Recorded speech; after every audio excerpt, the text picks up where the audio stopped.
JD Cap 26 here, just at Tips, Repairs, and Hobbies, and I had a little idea for this. Okay, let's tighten that up right there.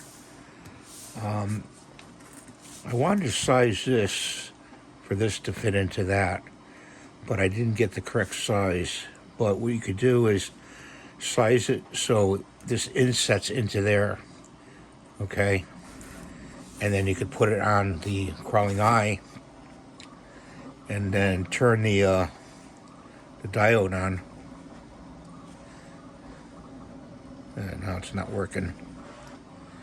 Off, on. Let's see, reset. I don't know what's going on here, guys. There we go. It's on. And then you have a lit up eye for the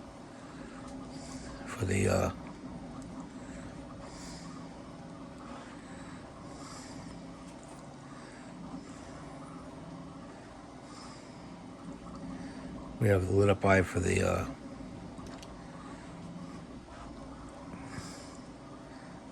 I wonder why it won't go off. For the crawling eye. So that's my idea, and if you guys could size that eye, be great. Put the file out there on Thingiverse.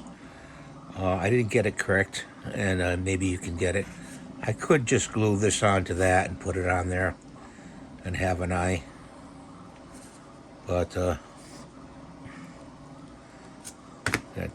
take this and turn it off. And that's my idea. So, thanks for watching. Have a good day. God bless you.